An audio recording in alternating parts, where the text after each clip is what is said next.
네, 안녕하십니까. 반갑습니다. 노인복지론 7강 강의를 시작하도록 하겠습니다.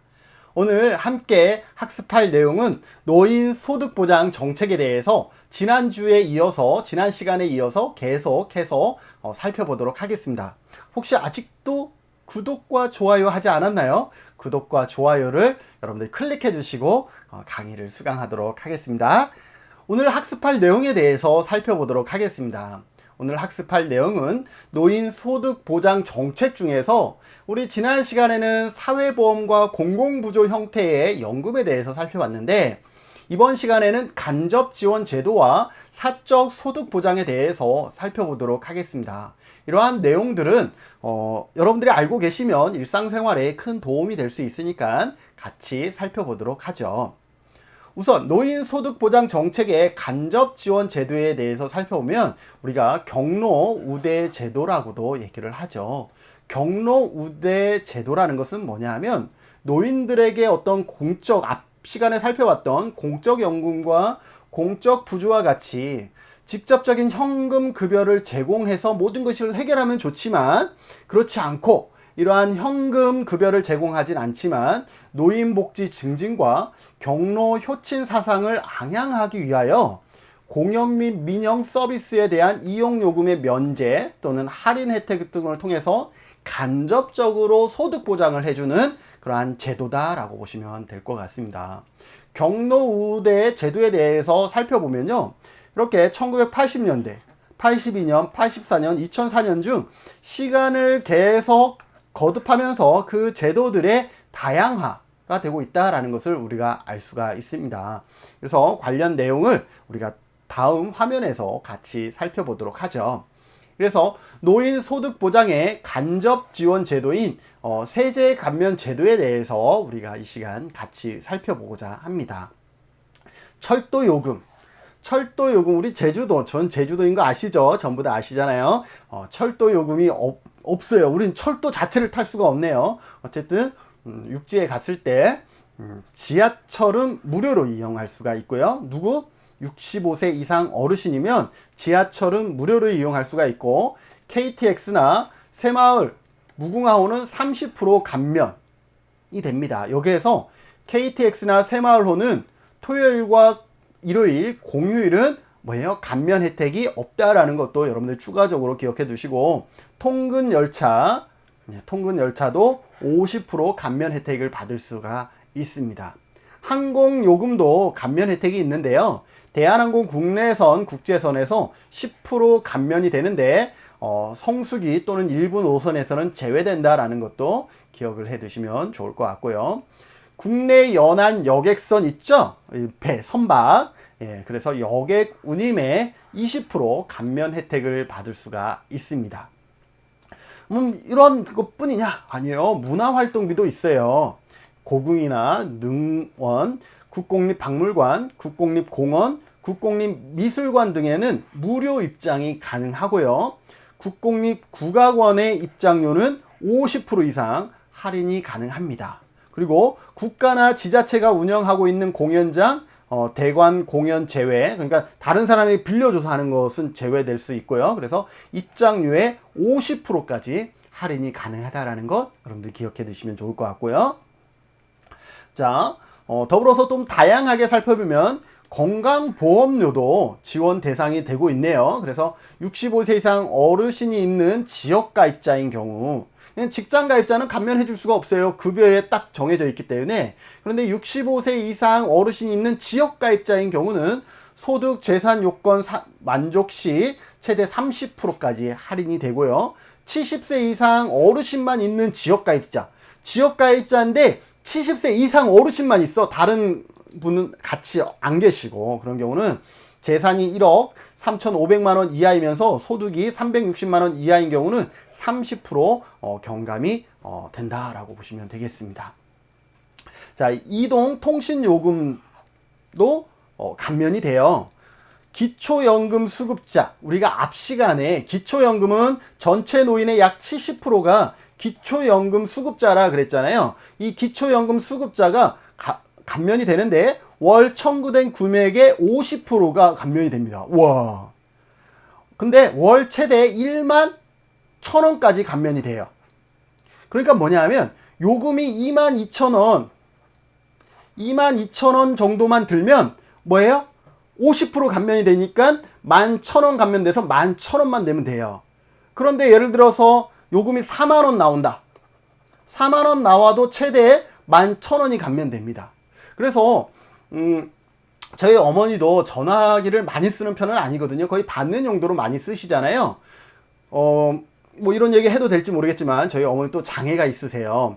그럼 어머니 핸드폰을 어떻게 하려고 개통하려고 핸드폰이 오래돼서 다시 기기 변경을 하려고 가서 했는데 장애가 있어서 복지 할인을 받는 것보다 뭐예요? 요금을 많이 안 쓰니까 기초연금 수급자라서 50% 할인받는 게 할인율이 더 센 거예요.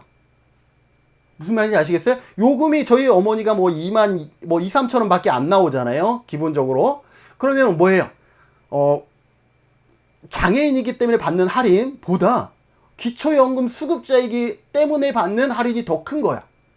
그래서 여러분들도 혹시 부모님이 요금을 많이 쓰지 않으면, 예를 들어서 3만 원 이상 쓰지 않으면 뭐가 나아요? 기초연금 수급자로 할인받는 게 장애가 있어서 장애 할인받는 것보다 훨씬 더 큰 이득이 된다라는 것 여러분들이 좀 알아두시면 좋을 것 같아요. 물론 해당 통신사의 담당분들이 그런 내용들은 잘 설명해 주시겠죠.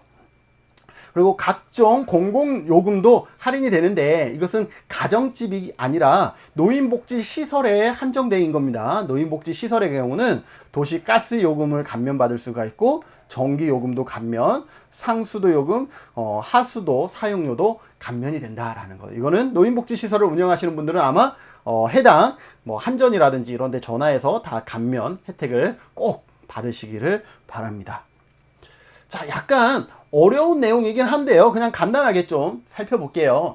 여러분들 뭐 제가 기본적으로 쓰고 있는 교재도 이 내용들에 대해서 약간 오류들이 많고요. 실제로 인터넷을 검색했을 때도 이게 누군가가 한 분이 과거에 올려둔 것을 계속 이렇게 현재형으로 설명하고 있어서 제대로 된 검색이 안 되더라고요. 그래서 제가 여기에 전부 다 해당 법들을 집어넣었어요. 그래서 여러분들이 이 법을 보면 해마다 이 법은 바뀌거든요. 그래서 대상 범위도 바뀔 수 있고 금액도 바뀌잖아요. 그래서 이 법들을 다 일일이 저도 이쪽 분야의 전문가가 아니기 때문에 계속 검색하면서 이 법들이 어느 법에 의한 것인지를 찾았고, 그래서 여러분들이 이 내용 자체도 중요하지만 어느 법에 근거하는지도 여러분들 아시면 법이 바뀌더라도 내년에도 충분히 정보들을 업데이트할 수 있지 않을까라는 기대를 해서 열심히 법도 집어넣습니다.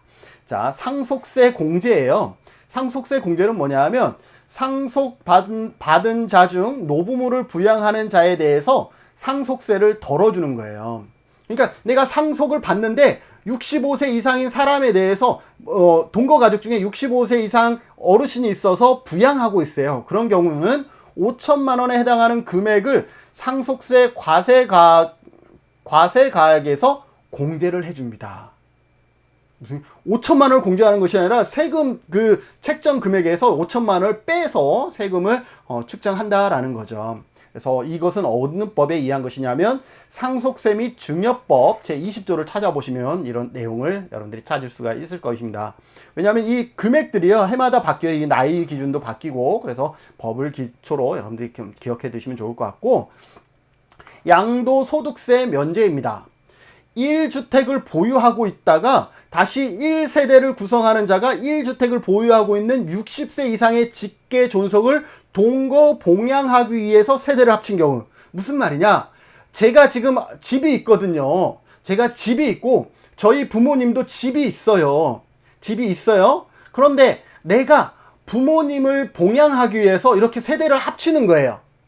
이렇게 세대를 합쳤을 때 뭐예요? 감면, 양도소득세를 면제해 준다라는 거죠.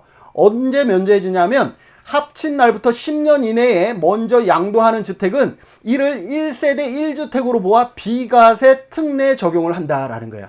이 10년 이내도 지금 인터넷에서 떠돌고 있는 여러분들이 이 양도소득세, 노인 양도소득세 감면하고 너무 틀려요. 그래서 바뀐 지금 여러분들이 화면 내용이 2020년 기준이다라고 보시면 될 것 같아요. 무슨 말인지 이해되세요? 여러분들이 주택이 있고 여러분들 부모님이라든지 주택이 있어요. 그런데 둘이 합치려면 집 하나를 매도해야 되겠죠. 근데 이 집을 10년 이내에 매도하게 되면 1세대 1주택으로 보고 와서 비과세 특례를 적용해 준다라는 거죠.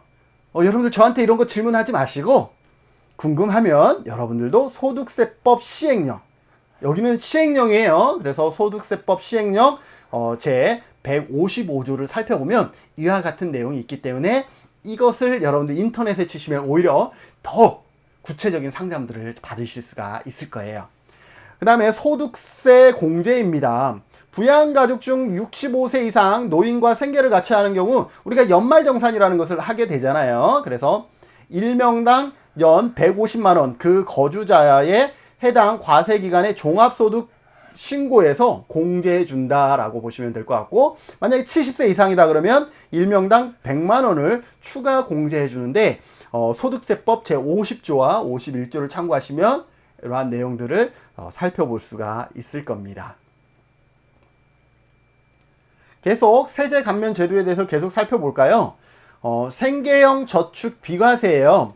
그래서 65세 이상 거주자가 생계형 저축, 그러니까 어떤 저축이냐면 비과세 종합 저축에 예금을 하면 1명당 저축 금액이 5천만 원 이하인 경우에 비과세 적용 특례를 받을 수가 있습니다. 그래서 65세 이상인 분은 비과세 종합저축에서 5천만 원 이하 비과세 적용을 받기 때문에 나중에 인출할 때 세금을 내지 않으니까 상당히 좋겠죠. 그래서 이 법은 어느 법에 근거하냐면 조세특례 제한법 찾아보시면 될 것 같습니다. 그리고 뭐 이거는 원래 여기보다는 나중에 우리가 이게 소득 보장만 하는 것이 아니라 건강, 의료 쪽도 우리가 노인 의료 보장도 우리가 살펴볼 텐데 거기에 넣었어야 되는데 보이길래 그냥 집어넣습니다. 틀니 임플란트. 요즘 저같이 40대 중후반에서도, 전 중반입니다, 임플란트 하시는 분들이 상당히 많더라고요. 근데 저희는 하나 개당 뭐 100만원, 200만원, 300만원 하는 임플란트 시술을 받아야 되지만 65세 이상 어르신은 평생 두 개는 70%까지 할인을 받을 수가 있습니다. 그래서 여러분들 부모님 중에 혹시 임플란트가 필요하신데 경제적인 여유가 안 되면 이러한 평생 두 개까지 70% 할인이 되니까 두 개 정도는 우선적으로 좀 시술해 주는 것도 도움이 되겠다라고 생각이 되어집니다. 자, 이번에는 지금까지는 어떤 노인 우대 제도였다 그러면 지금은 사적 소득 보장입니다. 개인이 하는 거죠. 개인이 사적 소득보장 제도로 기업연금에 대해서 우선 살펴보도록 하겠습니다. 기업연금 들어보긴 했는데 이게 뭐지? 네, 우리가 쉽게 말하는 퇴직연금 제도를 말한다라고 보시면 될 것 같습니다. 근로자의 노후 생활을 안정시키기 위해서 기업이 지급하는 퇴직연금 제도를 말하고 근로기준법에 준합니다. 근로자의 노후 보장을 위해서 기업이 단독 혹은 근로자와 공동으로 조성한 돈을, 그러니까 퇴직금이죠. 퇴직금을 금융기관의 위탁 운영해서 근로자가 퇴직할 때 연금이나 일시불로 지급하는, 저도 사업장이 좀 많은 편인데요. 저도 이렇게 가야 되는데 바빠서 못하고 있어요. 예, 그런데 왜요? 퇴직연금 제도를 가는 게 맞는 것 같아요. 왜냐하면 그게 여기에 있어요. 왜냐하면 기업이 매달 근로자의 급여에서 1년이 12개월이기 때문에 12분의 1에 해당하는 부분을 어떻게 해요? 퇴직 적금을 하는 거예요. 제가 가입을 하는 거예요. 대표가 그렇게 적립을 해둬야 되죠. 그런데 내가 적립한 돈을 나중에 이분이 근로자가 퇴사할 때 적립한 돈을 100% 지불하면 되는 형태가 아니라 처음에 적립은 그때 당시 급여의 12분의 1을 적립했지만 나중에 내가 근로자의 퇴직금을 줄 때에는 퇴사 전 3개월 평균 임금으로 계산을 해서 근로한 기간을 곱합니다. 그러니까 이 근로자가 처음에 100만 원을 벌었다 그러면 120만 원이라고 할게요. 120만 원 월급을 받았다 그러면 10만 원이 퇴직금으로 저축이 되는데 이 근로자가 퇴사할 때 500만 원을 받았어요. 600만 원을 받았다라고 쳐요. 그러면 퇴직금으로 얼마 저축해야 돼요? 50만 원을 저축해야 되잖아요. 그런데 50만 원 곱하기 그동안 일한 기간을 곱해줘야 된다라는 거예요. 10만 원을 저축했지만 실제로 나가는 것은 50만 원이 나가야 되는 거죠. 그러니 뭐예요? 저는 열심히 퇴직금을 저축했어도 나중에 부족할 수가 있어요. 그죠? 그런데 퇴직연금은 뭐예요? 그 퇴직연금의 지급 방법이 여러 가지가 있지만 그러한 어떤 위험을 줄여줄 수가 있는 거죠. 근로자도 좋아요. 근로자는 어떤 게 좋냐면 저처럼 퇴직금을 적립하지 않는 기관들도 있죠. 뭐 여러 가지 상황에 따라서. 그런데 갑자기 적립했다라고 해도 갑자기 회사가 부도나거나 망해버렸어요. 그러면 근로자가 나중에 퇴직금을 청구하고 싶어도 청구할 대상이 없어요. 그러면 열심히 일했는데 퇴직금을 못 받네? 그런데 이건 뭐예요? 퇴직연금 제도는 이미 근로자의 명의로 어떻게 되냐면 금융기관에 다 개인 계좌가 만들어지는 거예요. 그래서 기업이 도산하더라도 망하더라도 근로자는 자기의 퇴직금을 안정적으로 확보할 수가 있기 때문에 이런 면에서 기업도 좋고 근로자도 좋은 제도가 퇴직연금 제도입니다. 그런데 기업이 전부 다 이렇게 하느냐? 그건 아니에요. 좋다라고 해도. 왜? 그것을 기업연금 제도라면 퇴직금이 누구한테? 금융기관으로 이미 이체가 돼버리죠. 그런데 지금 현행 퇴직금 적립을 하면 뭐예요? 그 돈이 어쨌든 본인 통장에 있는 거죠. 그러한 차이가 좀 있다라는 것 기억해 두십시오. 그래서 우리나라가 기업연금 제도를 도입한 것은 국민연금이 노후소득 보장으로 충분하지 못하므로 국민연금을 보완하기 위한 어떤 제도다라고 보시면 될 것 같습니다. 자, 급여. 기업연금 제도를 운영하는 방법에는 크게 세 가지가 있는데요. 확정급여형, 확정기여형, 퇴직형 퇴직연금 제도가 있어요. 확정급여형은 뭐냐면 근로자 입장에서 자기가 얼마 받는지, 급여는 근로자가 받는 거잖아요. 그래서 내가 얼마 받는지가 결정돼 있는 거예요. 뭐예요? 기업연금으로 가입했지만 내가 받는 것이 결정돼 있는 거죠. 그래서 근로자가 퇴직할 때 받을 퇴직급여가 사전에 확정된 퇴직연금 제도입니다. 그래서 보통은 얼마를 받냐 하면 일반 퇴직금과 동일한 기존의 퇴직금과 같이 기존의 퇴직금이 어떻게 되죠? 네, 근로기준법에 의해서 퇴사 전 3개월에 평균 임금의 12분의 1의 그 근로한 기간 이렇게 되잖아요. 그 돈을 고스란히 받는 거죠. 그러면 굳이 기업연금을 아니죠. 그 돈이 어디에 있어? 금융기관에 있기 때문에 마찬가지로 회사가 부도해도 그 돈은 받는 거예요. 그런데 그냥 그 회사에서 그 퇴직금을 관리하면 회사가 부도했을 때 못 받을 수 있잖아요. 동일한 돈이긴 하지만 그런 이점이 있다라는 거죠. 그래서 근로자의 퇴직급여를 회사가 모두 책임지는 유형이고요. 무슨 말이냐면 확정급여형인 경우는 내가 대표잖아요. 대표가 이것을 여러분들의 퇴직금을 어디에다가 금융기관에다가 주고 맡기고 지출을 하고 이 퇴직금을 누가 운영을 하냐면 기업주가 운영을 하게 되는 거예요. 그래서 내가 운영을 잘하면 지출에 여유가 있는 거고 못하면 적립이 줄어들 수 있는 거예요. 무슨 말인지 아시겠어요? 그러니 내가 운영을 잘하냐, 그 기업연금의 운영을 누가 하냐면 기업주가 하는 거예요. 근로자가 하는 게 아니라 퇴직연금 적립금의 운영 방식을 기업이 결정을 하는 거예요. 그래서 근로자는 운용에 대한 모든 책임을 회사가 부담해요. 회사가 운영하기 때문에 근로자는 거기에 관여할 필요가 없는 거예요. 그럼에도 불구하고 나중에는 자기가 확정급여를 받기 때문에 안전한 것이죠. 자, 확정기여형은 뭐냐? 돈이 얼마 예치가 되는지만 정해져 있는 거예요. 보통 내가 근로자에게 얼마를 주죠?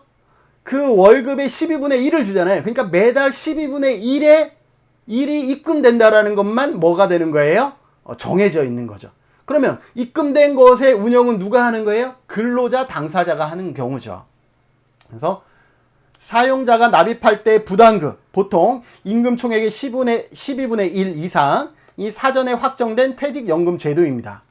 사용자, 근로자 개별 계좌에 부담금으로 정기적으로 납입을 하고 근로자는 사용자가 납입한 부담금과 운영 손익을 최종 급여로 받게 됩니다. 이번엔 뭐예요? 근로자가 했기 때문에 근로자가 운영에서 소득이 발생하든 또 불이익이 발생하든 그거는 본인이 책임져야 된다라는 거죠. 이직 또는 조기 퇴직 시 수령한 퇴직급여를 은퇴할 때까지 보관, 운영할 수가 있습니다. 자기 명의 통장으로 있기 때문에 내가 여기에서 잘리거나 아니면 다른 데로 이직하더라도 이것을 계속 갖고 갈 수가 있다라는 것. 이게 장점이겠죠. 그리고 퇴직형 퇴직연금 제도는 근로자가 퇴직 중에 자율로 가입하거나 퇴직 시 받은 퇴직급여를 계속 정리, 운영할 수 있는 퇴직연금 제도라고 보시면 될 것 같아요. 그런데 얼마까지 되냐 하면, 그러니까 자기가 추가로 부담을 할 수 있는데 그 부담은 근로자 퇴직급여 보장법이에요. 보험법이 아니라 근로자 퇴직급여 보장법에 의하면 연간 1,800만 원까지 추가 납입할 수 있다라고 보시면 될 것 같습니다. 자, 이번에는 기업연금이 아니라 개인연금이다. 그래서 사적 소득 보장에서 개인연금 제도에 대해서 살펴보도록 하겠습니다. 개인연금 제도는 뭐예요? 말 그대로 개인이 스스로 자신의 노후소득 보장을 대비하기 위해서 국가가 지원하는 노후소득 보장의 하나로 마련된 연금 제도예요. 어떻게 하면 돼요? 만 18세 이상 모든 국민이면 누구나 저축기간이 최소한 10년 이상 납입해서 나중에 연금 형태로 받는 것이죠. 평균 퇴직 연령이 만 55세 이후부터 5년 이상의 기간에 걸쳐서 매월 지급하게 됩니다. 이게 55세 이전이면 뭐예요?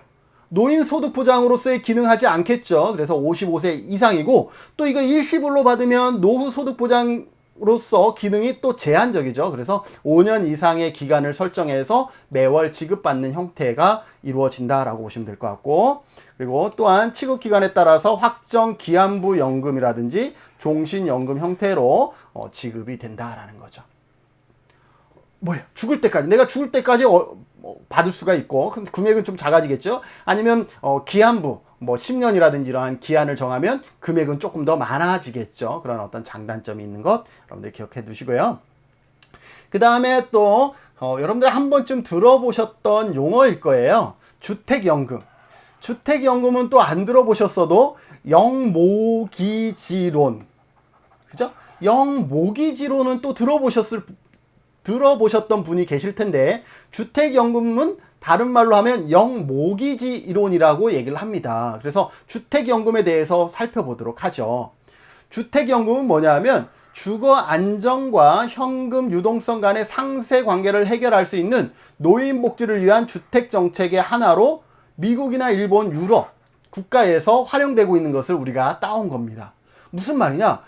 노인이 됐어요. 어르신이 됐는데 집은 있어. 우리가 그래도 집 한 채 마련하고자 해서 열심히 마련해서 제가 집을 마련했는데 현금은 없는 거죠. 자, 집만 있고 생계비, 생활비가 없다 보니까 일반적으로 어르신들이 공통적으로 호소하는 게 뭐예요? 재산은 있는데 쓸 돈은 없어. 그래서 착안한 것이 뭐냐면 이 집을 담보로 해서 생계비를 받는, 그러니까 보험료를 받는 것이죠. 그래서 만 55세 이상이 돼야 됩니다. 만 55세 이상 주택 소유자 또는 그 배우자라야 돼요. 주택이 있어야 이것을 담보로 해서 할 거니까요.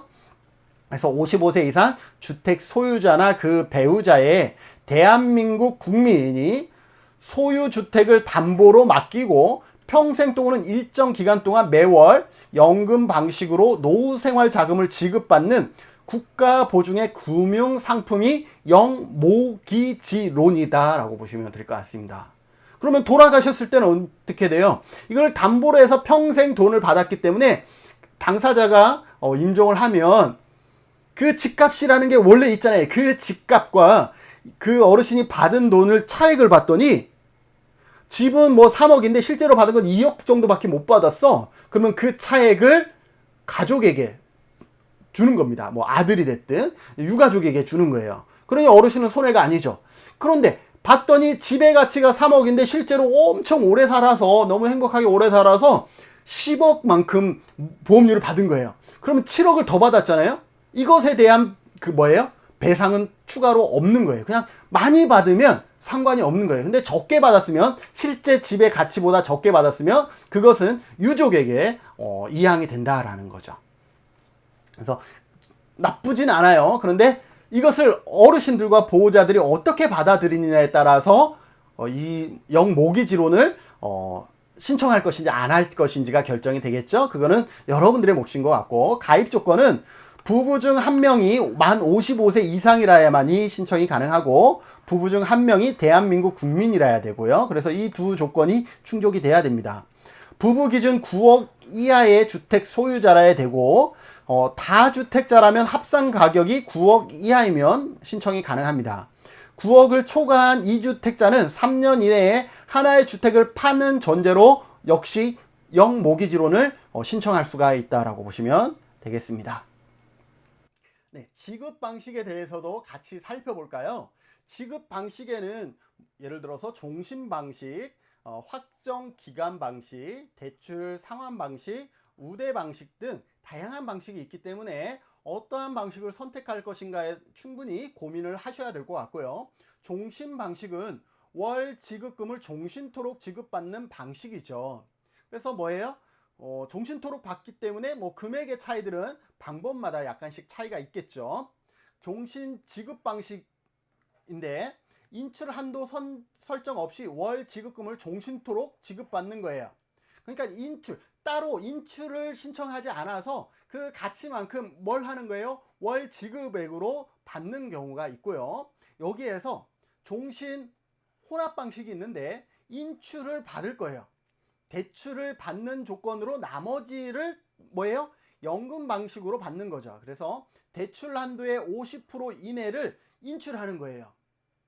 그래서 50% 이내는 인출로 하고 나머지 금액에 대해서 월 지급금을 종신토록 지급받는 방식이 종신 혼합 방식이다라고 보시면 될 것 같습니다.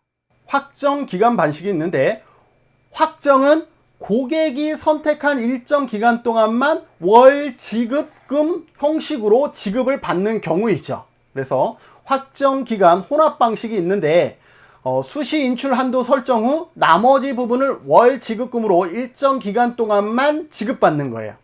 종신 혼합 방식은 나머지 금액을 종신토록 받는 거라 그러면, 확정 기간 혼합 방식은 인출 한도를 설정하고 나머지 부분을 받는데, 이것을 종신까지 받는 것이 아니라 이 나머지 금액에 대한 것을 또 기간 안에, 정해진 기간 범위 안에서 받는 형태를 확정 기간 혼합 방식이다 라고 보시면 될 것 같고, 확정 기간 방식 선택 시 반드시 대출 한도의 5%에 해당하는 금액은 인출 한도로 설정하셔야 된다라고 되어 있고요.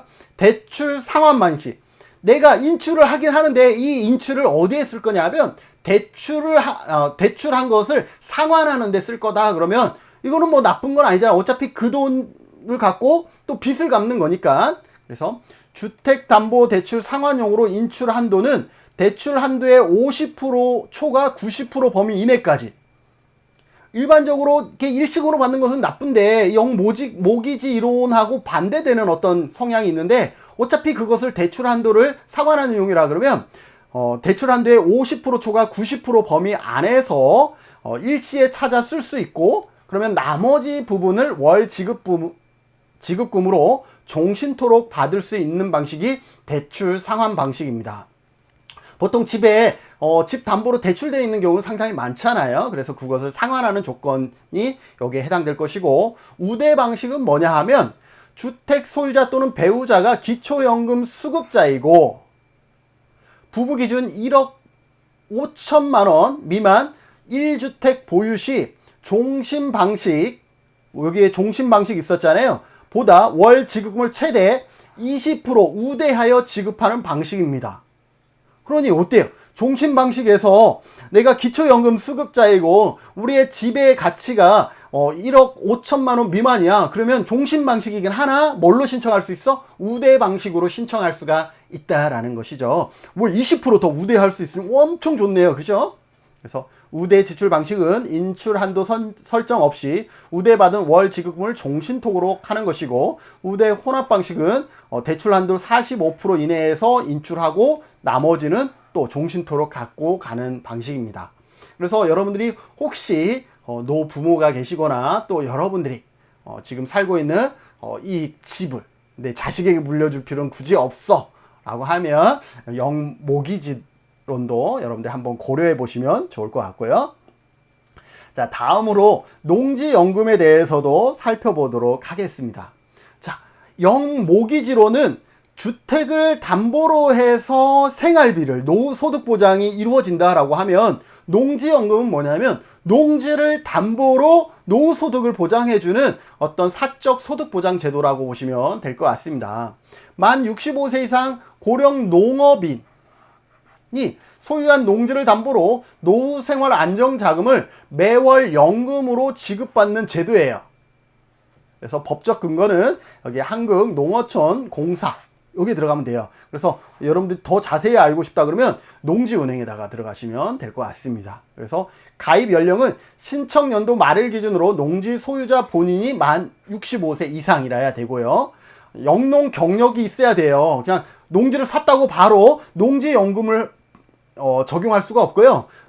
직접 경영, 영농 경영이 5년 이상이라야 되는데 하다가 쉬고 이럴 수도 있잖아요. 그래서 이러한 경우는 연속적으로 5년 이상이 아니라 농지 경력 자체가 총 다 더해서 5년 이상이면 신청이 가능하다라고 보시면 되고, 대상 농지가 이러한 조건들이 있어야 돼요. 어떤 조건인지 볼까요? 사업 대상자가 소유하고 있고 실제 영농에 이용되고 있는 농지, 실제 영농에 활용되고 있어야 되고, 사업 대상자가 2년 이상 보유한 농지, 적어도 2년 이상 그 농지를 사서 2년 이상 운영이 된 이후에 가능하시고, 사업 대상자의 주소지와 담보 농지가 어떻게 같은 시군 구간에 30km 이내 지역에 위치해야 된다라는 거죠. 그래서 이러한 것을 왜 뒀는지는 뭐 이해가 되면서도 좀 아리송하고 이렇게 한데, 어쨌든 내 주택지와 담보 그 농지가 30km 이내에 위치해 있어야 된다라는 것이고요. 그래서 2번하고 3번, 2년과 3년은 2020년 1월 1일 이후 신규 취득한 농지부터 적용이 된대요. 그러니까 원래 이러한 내용들이 추가가 됐기 때문에 이것은 과거에 선택한 여러분들이 취득한 농지는 이것 적용을 받지 않기 때문에 5년 이상 여러분들이 작용했다 그러면 충분히 신청이 가능하다라고 보시면 될 것 같습니다.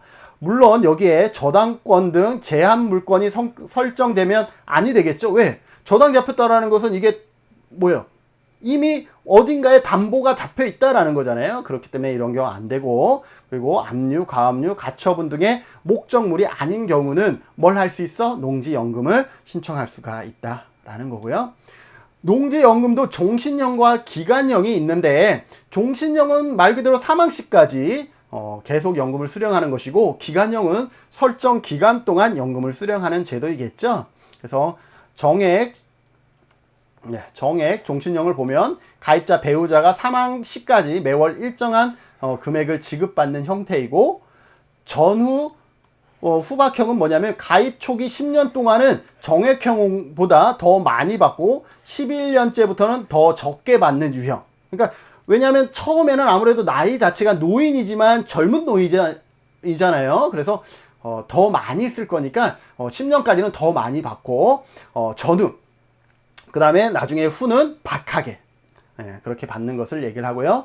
일시 인출형은 농지 지급 가능액의 30% 이내에서 필요한 금액을 수시로 인출할 수 있는 유형이고, 기간 정액형은 가입자가 선택한 일정 기간 동안 매월 일정 금액을 지급받는 것이고요. 기간이 적기 때문에 액수는 더 많아질 수도 있겠죠. 경영 이양형은 지급기간 종료 시 공사의 소유권 이전을 전제로 더 많은 연금을 받는 유형이다라고 보시면 되겠습니다. 네, 어때요? 다양한 소득 보장에 대해서 살펴봤는데 조금은 재미있지 않나요? 모르겠어요. 여러분들도 그러한 재미를 조금이라도 느끼셨다면 더 좋을 것 같은데요. 자, 이번에는 제가 뭐 다양한 교재도 참고하고 뭐 검색도 하면서 어르신들의 소득 보장 뭐 이런 거 있죠. 뭐 문화예술 보장이라든지 건강 보장이라든지 뭐 이러한 부분들을 제외하고 소득 보장에 대해서 나름 검색을 해서 강의 자료에 집어넣는데, 혹시 이거 말고 여러분들이 알고 있는 또 다른 제도들이 있다 그러면 과연 어떤 것이 있을까요? 그러한 내용이 있으면 살짝이 저에게 말씀해 주셔도 제가 이후에 강의 준비할 때는 여러분들이 말씀해 주신 내용까지도 강의 자료에 첨부하도록 하겠습니다. 오늘 하루도 여러분들이 강의 받느라 고생하셨고요. 다음에는 노인 고용정책, 노인 고용정책도 뭐로 설명이 됐었죠? 우리가 앞 강의를 보면 노인의 일자리 창출 자체도 뭐예요? 노인의 소득 보장의 정책의 하나가 될 수 있잖아요. 그래서 다음 강의는 노인 고용 정책이라서 우리나라의 뭐 시니어 클럽이라든지 한국 노인 인력 개발원이라든지 이러한 다양한 내용들을 학습 내용에 담고자 합니다. 여러분들 오늘 같이 학습하느라 고생하셨고, 다음 강의도 놓치지 말고 함께 해주시면 감사할 것 같습니다. 수고하셨습니다.